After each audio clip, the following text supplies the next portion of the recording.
नमस्कार, मैं हूं AK कश्यप और आज इस वीडियो में बात करेंगे, बड़ा महत्वपूर्ण रूप से चर्चा करने जा रहे हैं कि बिहार के शिक्षक स्थानांतरण पॉलिसी क्या सच में कुछ सरल और पारदर्शी इस तरीके का होने जा रहा है जो अन्य स्थानांतरण नीति के तुलना में ज़्यादा आपको सहज दिखेगा।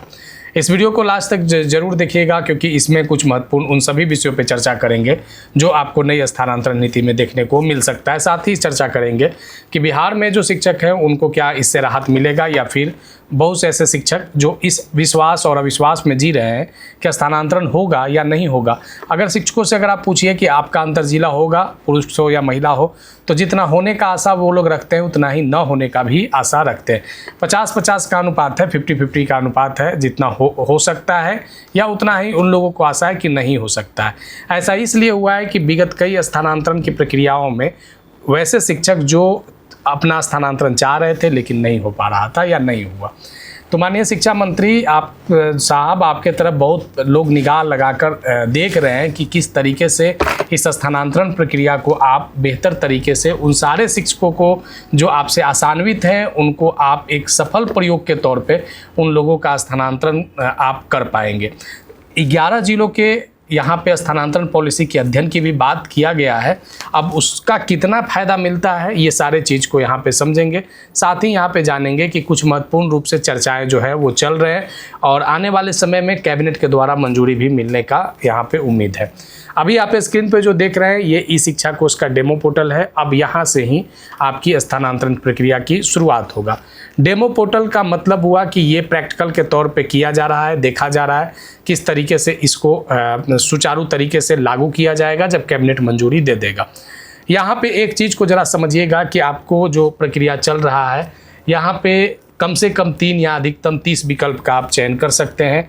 यानी जब आप किसी जिले में प्रखंड को जब आप चयन करेंगे तो प्रखंड के अंतर्गत न्यूनतम 3 विद्यालय या अधिकतम 30 विद्यालय को भी आप चयन कर सकते हैं।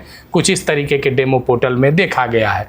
अब यहाँ पे जो विद्यालय का जो आप चयन करेंगे अधिकतम 30 विद्यालय, अब आप इसको लेकर आश्वस्त हो जाएं कि आपके आसपास में कौन कौन से विद्यालय जो है वो आपके लिए सहज हो सकता है। क्योंकि डेमो पोर्टल में न्यूनतम 3 और अधिकतम 30 का मतलब ये है कि आपके सामने एक बहुत बड़ा विद्यालयों की जो सीरीज है वो आपके चॉइस के आधार पर खुला रहेगा। लेकिन अब यहाँ पे ये समझना है कि ये आखिर चॉइस में जो प्रेफरेंस जो आएगा वो किस तरीके से आएगा। क्योंकि बहुत से ऐसे शिक्षक हैं जो अपने पटना जिला में हो या मुजफ्फरपुर में हो, भोजपुर में हो, जहानाबाद में हो या जो उत्तर प्रदेश के बाउंड्री लाइन से लगे हुए जो ज़िले हैं वहाँ पे सबसे ज़्यादा लोगों की स्थानांतरण को लेकर दिलचस्पी रहता है। इसलिए क्योंकि पटना सबसे पिछले बार भी जो हॉट डिस्ट्रिक्ट बना था स्थानांतरण को लेकर, जो उत्तर प्रदेश वाले लोग जो थे जो वो निकटवर्ती जिलों को चयन किए थे। बहुत से ऐसे शिक्षक जो थे, शिक्षिका जो थे वो अंतर जिला से वंचित रह गए थे। अब यहाँ पे एक चीज़ और हम चर्चा करेंगे कि 3 से 30 विद्यालयों का चयन का तो विषय है ही, इसके अलावे एक आपको हैंड रिटेन देना होगा, लिखित अभ्यावेदन को भी अपलोड करना होगा। पिछले बार भी ये प्रक्रिया था और ये लिखित जो लिखित आवेदन होगा वो आप जिला शिक्षा पदाधिकारी को भेजेंगे।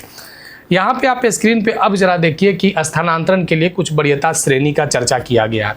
हम पिछले वाले स्थानांतरण में जाना चाहेंगे कि क्या सच में उससे अलग है या उसी प्रकार का फिर होगा। इसलिए क्योंकि पिछले वाले स्थानांतरण प्रक्रिया अगर आपको याद होगा तो ज़रा सुन लीजिए कि प्रथम चरण में बीमारी और जो खास करके जो गंभीर बीमारी की स्थिति थे उन लोगों को वरीयता दिया गया था। दूसरे चरण में उन शिक्षकों को वरीयता दिया गया था जो पति पत्नी के आधार पे जॉब कर रहे थे बिहार सरकार में, तो उन लोगों को दूसरी वरीयता में रखा गया था। तीसरी वरीयता में रखा गया था उन शिक्षकों को, उन शिक्षिकाओं को जो महिला है और अंतर जिला पदस्थापित है। चौथे वरीयता में पुरुष शिक्षकों को रखा गया था जो अंतर जिला पदस्थापित है। विषय यहाँ पे इसी विषय को हम लेने जा रहे हैं कि पिछले बार की तुलना में क्या कुछ इस बार अलग है। तो जो जिस तरीके से यहाँ भी जो आप वरीयता स्थानांतरण के लिए जो वरीयता श्रेणी में अंतर क्या कर दिया गया है कि यहाँ पे एक अंक दे दिया गया है, यानी एक डिजिट दे दिया गया है अंक के आधार पर। अभी जरा सुन लीजिए कि पिछले बार प्रथम चरण में लगभग 15,000 के आसपास में अभ्यावेदन आए थे और लगभग 15,000 के आसपास में ही दूसरे चरण वाले अभ्यावेदन थे। यानी पति पत्नी वाले आधार पे भी लगभग 15,000 लोग ही थे और लगभग 15,000 के आसपास में जो एक अनुमान था उसमें प्रथम चरण वाले दिव्यांगता वाले लोग भी थे। अब स्थिति ज़रा यहाँ पे क्या है, स्थिति को ज़रा समझिए कि जब पिछले वाले स्थानांतरण प्रक्रिया में जो लोग इस तरीके के बड़े स्थानांतरण लिए थे दिव्यांगता के आधार पे या गंभीर बीमारी के आधार पे, तो वे लोग तो अब सही विद्यालय में सेटल हो चुके हैं। जो पति पत्नी के आधार पर भी जो स्थानांतरण लिए हैं वे लोग भी स्थानांतरण प्रक्रिया का हो सकता है कि इस प्रक्रिया का वो लोग दिलचस्पी न ले, भाग न ले, क्योंकि वे सभी लोग एक बेहतर जगह पे सामंजस्य है। बड़ी संख्या में यहाँ तक जो विशिष्ट शिक्षक हैं, शिक्षिका हैं या जो बीपीएससी TRE 1, 2 वाले जो है यहाँ तक कंप्लीट है। अब TRE 3 वाले लोग को इसमें नया ऐड हो सकते हैं कि उन लोगों को वरीयता श्रेणी वाले अंक का बेनिफिट मिले, क्योंकि पिछले बार दिव्यांगता वाले और जो बीमारी वाले थे वे लोगों का लगभग स्थानांतरण और पति पत्नी वाले लोगों का लगभग स्थानांतरण हो चुका था। केवल इस बार TRE 3 वाले ही इसमें जुड़ सकते हैं। अब जरा देखिए यहाँ पे कि जो स्थानांतरण के लिए वरीयता श्रेणी तय किया गया है उसमें सब यहाँ रखा गया है कि अगर स्थानांतरण की वरीयता श्रेणी अगर जो तय किया गया है उसमें शामिल किया गया है स्वयं को, यानी आप शिक्षक हों या शिक्षिका हों। अगर आप मेल हैं तो आपकी पत्नी स्पाउज होगी, अगर आप फीमेल हैं तो अगर आप फीमेल हैं तो आपके पति स्पाउज होंगे। आपके वे सारे संतान जिनका उम्र 18 वर्ष से नीचे है जो आप पे डिपेंड है। तो यहाँ पे जरा देखिए कि अगर शिक्षक वरीयता श्रेणी में अगर कैंसर से स्वयं पीड़ित है तो उसको 20 अंक यहाँ पे दिया जाएगा। अगर स्पाउज पति या पत्नी में से कोई एक है तो 10 अंक दिया जाएगा। अगर कोई बच्चा कैंसर से पीड़ित है तो 10 अंक दिया जाएगा। ओपन हार्ट सर्जरी उसके अलावे अंग प्रत्यारोपण में 20 अंक और पति या पत्नी में से 10 अंक और या 10 अंक उसके बच्चे को बीमारी के आधार पर दिया जाएगा। इसी तरीके से अगर कोई शिक्षक का एक किडनी या डायलिसिस से संबंधित अगर इशू है तो उसमें 20 अंक दिया जाएगा और पति या पत्नी में से अगर किसी को ये प्रॉब्लम है तो 10 अंक दिया जाएगा और बच्चे को है तो 10 अंक दिया जाएगा। ब्रेन ट्यूमर या प्रमुख न्यूरो सर्जरी है तो 20 अंक दिया जाएगा स्वयं में, अगर पति या पत्नी में से है तो 10 अंक, अगर बच्चे डिपेंडेंट है तो 10 अंक। इसी तरीके से बोन टीबी जो हड्डी की टीबी होता है उसके लिए 20 अंक और जो पति या पत्नी में से है तो उनको 10 अंक और 18 वर्ष से कम आयु के बच्चे हैं तो उनको भी 10 अंक यहाँ पे दिए जाएंगे। लकवा यानी पैरालिसिस अगर है तो स्वयं अगर शिक्षक को है तो 20 अंक, अगर पति या पत्नी में से है तो 10 अंक और बच्चे को है तो 10 अंक। अगर फिजिकल हैंडीकैप है 80% से 100% स्वयं तो यहाँ 20% दिया जाएगा। अगर फिजिकल हैंडीकैप अगर लगभग 60 से 79% है तो 15 अंक दिया जाएगा। अगर फिजिकल हैंडीकैप अगर 40% से 59% है तो आपको यहाँ पे 10 अंक दिया जाएगा। ठीक इसी तरीके से आश्रित बच्चे वाले शिक्षक जो जुवेनाइल डायबिटीज, मानसिक बीमारी, जन्म हृदय में छेद, जेनेटिक डिसऑर्डर, थैलेसीमिया रोग, हेमोफीलिया, म्यूस्कुलर डिस्ट्रॉफी जिनका उपचार चल रहा है, स्वयं अगर इस तरीके का अगर आप डायबिटीज़ से या मानसिक बीमारी से या आपके पति पत्नी में से कोई है तो उन लोगों को कोई अंक नहीं दिया जाएगा। अगर बच्चे को ये बीमारी है तो 10 अंक यहाँ पे प्रावधानित है। ऐसे शिक्षक जिन जो पति पत्नी बिहार में सरकारी शिक्षक हैं तो उनको 10 अंक यहाँ पे दिया जाएगा। ऐसे शिक्षक जिसका पति या पत्नी बिहार राज्य या किसी अन्य स्थानीय निकाय में कार्यरत है तो 8 अंक दिया जाएगा, यानी पति शिक्षा विभाग में है या पत्नी शिक्षा विभाग में है और उसमें से कोई एक व्यक्ति दूसरे डिपार्टमेंट में भी है या स्थानीय निकाय में भी है तो 8 अंक दिया जाएगा। अगर कोई शिक्षक या शिक्षिका अगर बिहार सरकार में शिक्षक है, अगर उसके पति या पत्नी में से कोई एक अगर केंद्रीय सेवा में है और बिहार में पदस्थापित है तो उस आधार पे 5 अंक यहाँ पे दिया जाएगा। ये आपकी वरीयता की स्थिति हुआ। अब बात करें कि यहाँ तक जो आप डेटा देख रहे हैं ये डेटा पिछले बार भी स्थानांतरण में दूसरे चरण तक रहा था। तो हमने कहा कि पहले चरण और दूसरे चरण में पिछले बार भी जो दिव्यांगता के आधार पे या जो बीमारी के आधार पे मैक्सिमम शिक्षकों का स्थानांतरण हो चुका है। उनमें से बहुत ऐसे शिक्षक हैं जिनको पसंदीदा विद्यालय मिल चुका था। संभवतः ऐसा अनुमान लगाया जा सकता है क्योंकि एकदम उन लोगों की फर्स्ट प्रेफरेंस पे रखा गया था और वे लोग इस बार उस स्थानांतरण में उतना दिलचस्पी से भाग नहीं लेंगे, या पति पत्नी वाले में भी मैक्सिमम वैसे लोग जो हैं वो संतुष्ट है जिन लोगों को स्थानांतरण जो है वो वरीयता के आधार पे अच्छे विद्यालयों में उन लोगों की इच्छा के अनुसार हो चुका था।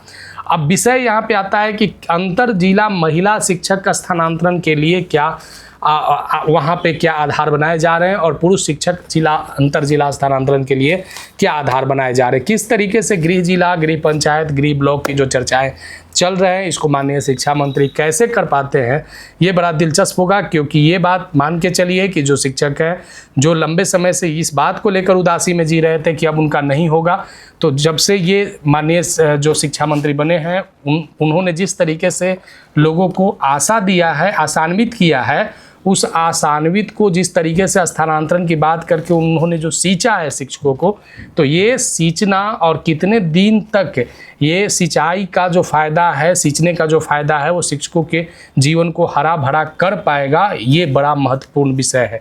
तो माननीय शिक्षा मंत्री साहब कुछ इस तरीके के प्रपोजल को आप लाइए जिस आधार पे शिक्षकों को उनके मन पसंदीदा विद्यालयों में या मनचाहा विद्यालयों में घर या उससे कुछ दूर पे ही रहे, कम से कम गृह जिला के आसपास उन लोगों को लेकर आइए। क्योंकि बहुत से महिला शिक्षिका जो है वो काफ़ी लंबे दूरी पे काफ़ी ऐसे शिक्षिका हैं जो रहने वाले पटना के हैं और ड्यूटी कर रही है रक्सौल में, और बहुत से ऐसे जो शिक्षक शिक्षिका हैं जो रहने वाली है सासाराम की और ड्यूटी हो रहा है मधेपुरा में।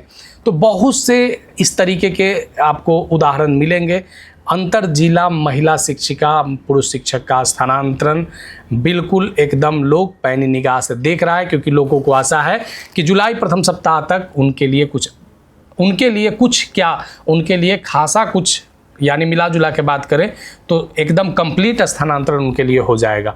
आने वाले समय में किस तरीके का होता है, क्या ये जो जज्बात है शिक्षकों का, ये जज्बात क्या उनका जो है वो पूरा हो पाता है, क्योंकि काफ़ी लोगों में अंदर से एक प्रसन्नता आया है, क्योंकि जिस तरीके का स्टेटमेंट दिया जा रहा है अंदर से प्रसन्नता आया है, क्योंकि माननीय मुख्यमंत्री ने भी कई जगहों पर जन संबोधन में स्थानांतरण की चर्चा किया है। प्रसन्नता तो है, लेकिन अंतर जिला 100% और पुरुष अंतर जिला 100% बड़ा महत्वपूर्ण होगा, क्योंकि बड़ा दिलचस्प होगा। क्योंकि जब तक 100% अंतर जिला पुरुष या महिला नहीं हो पाता है तब तक लोगों में ये विश्वास कैसे बनाया जाए कि शिक्षकों की स्थानांतरण जो है वो एक पिछले बार या अन्य स्थानांतरणों की तुलना में अच्छा साबित हो सके।